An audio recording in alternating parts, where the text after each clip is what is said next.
இந்த வீடியோவில் பார்முலா உள்ள ப்ரொஃபைல் ஃபினிஷிங் டூல் பார்த்து எப்படி ஒர்க் ஆகுதுன்னு சொல்லி பார்க்கலாம்.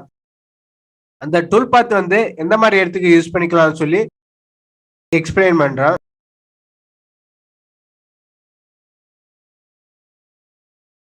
இந்த மாடல டாப்ல உள்ள சர்ஃபேஸ்க்குலாம் யூஸ் பண்ணிக்கலாம்.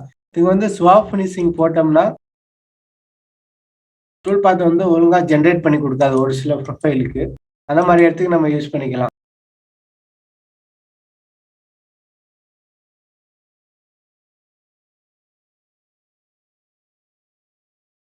இது டூல் பார்த்து ஜென்ரேட் பண்ணினா ஒழுங்கா ஜென்ரேட் பண்ணி கொடுக்கல. டூல் ஆக்சிஸ் வந்து ஆட்டோமேட்டிக்கலா தான் வச்சிருக்கிறேன். ஸ்வாப் ஃபினிஷிங்ல வந்து இந்த மாதிரி ப்ரொஃபைலுக்கு வந்து ஒழுங்கா ஜென்ரேட் பண்ணி கொடுக்காது. சிமுலேட் பார்த்தீங்கனாலும்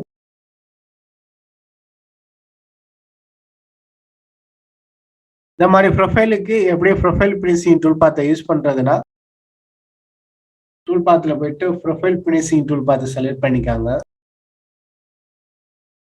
ஒர்க் பிளேன் பிளாக்கு எல்லாமே சேம் தான். இது வந்து அவுட்டர் எட்ஜ் தான் ரன் ஆகணும், அவுட்டர்ல தான் ரன் ஆகணும். அதனால அவுட்டர் கொடுத்துட்றேன். ஆட்டோமேட்டிக் கொடுத்தி அப்படின்னா கீழே ப்ரொஜெக்ஷன் ஆகி ரன் ஆயிடும். நம்ம அந்த பேஸுக்கு ஏத்தாப்புல ரன் ஆனா போதும். அது மேலே ட்ரேஸ் ஆகி போனா போதும். அதனால ட்ரைக்கு ஒரு கொடுத்துட்றேன். கொடுத்துட்டு டாலரன்ஸ் வந்து எவ்வளோ வேணுமோ அக்யூரேட்டா வேணுமோ அதுக்கு ஏத்தாப்புல கொடுத்துருங்க. நார்மலா வெர்டிகல் ஃபர்ஸ்ட் வச்சு கிரியேட் பண்ணி காமிக்கிறேன். நார்மலா வெர்டிகல் டூல் பார்த்து கிரியேட் பண்ணி கொடுத்துருச்சு.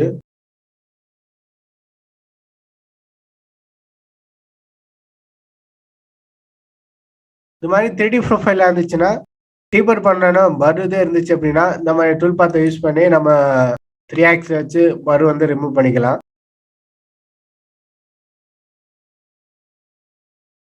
அது சர்ஃபேஸ் மேலே எட்ஜ்லேயே கரெக்டாக ட்ரேஸ் ஆகி போயிடும்.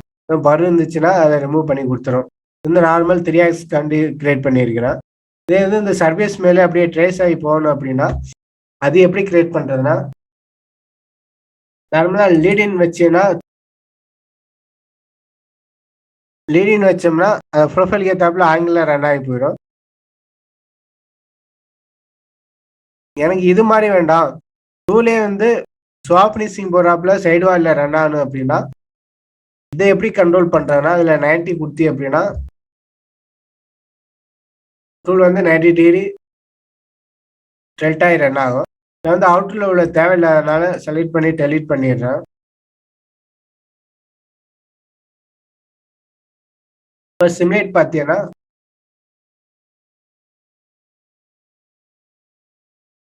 அதோட இதுக்கு ஏத்தாப்புல இது வந்து 0 காண்டி ரன் ஆயிருக்கு. இந்த எட்ஜுக்கு காண்டி 0 காண்டியே ரன் ஆயிருக்கு. இப்போ பார்த்தீங்கன்னா தெரியும். அப்படியே ஸ்வாப் ஃபினிஷிங் மாதிரியே ரன் ஆயிரும். ப்ரொஃபைல் எந்த ஷேப் இருக்குதோ அந்த ப்ரொஃபைல் ஏத்தாப்புல ஆங்கிளா டெல்டாய் ரன் ஆயிரும். இப்படி கொடுத்தோம்னா ஒரே பாஸ்ல நம்ம ஃபினிஷ் பண்ணிக்கலாம் பிளாட் கட்டில்.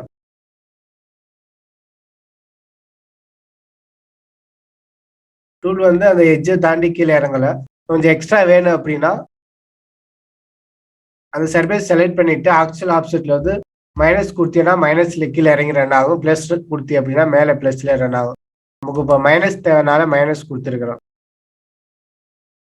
அவுட்டர்ல டெலீட் பண்ணிடுறேன். இப்போ சிமுலேட் பார்த்தீங்கன்னா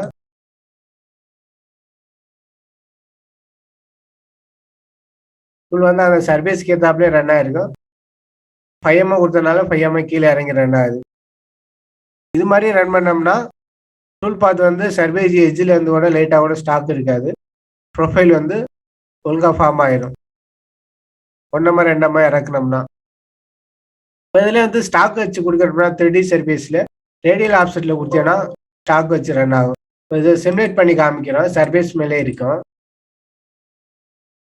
டூல் பாத் பார்த்தீங்கன்னா அந்த சர்ஃபேஸ் மேலே இருக்கும். இப்போ இந்த டூல் பாத்தை பார்த்தீங்கன்னா அந்த சர்ஃபேஸ் மேலே இருக்கும். இல்லை எனக்கு 0.1 0.2 ஸ்டாக் வேணும்னா இடத்துல ஸ்டாக் கொடுத்தீங்கன்னா நான் ட்ரிபிள் தரக்காண்டி 5M கொடுக்குறேன். கால்குலேட் பண்ணுறான். அவுட்டரில் டெலீட் பண்ணிட்டு இதை சிமுலேட் பண்ணி பார்த்தீங்கன்னா டூல் வந்து டாப்ல ரன் ஆகும். மேலே 5M கொடுத்தனால 5M மேலே ரன் ஆகுது. 0.1 0.2 குடுத்திருந்தீங்கன்னா, அது 0.2 மேல ரன் ஆகும். இந்த மாரி ப்ரொஃபைல் ஸ்டாக் வைக்கணும்னா கூட ரேடியல் ஆஃப்செட்ல குடுத்து நம்ம கண்ட்ரோல் பண்ணி ரன் பண்ணிக்கலாம்.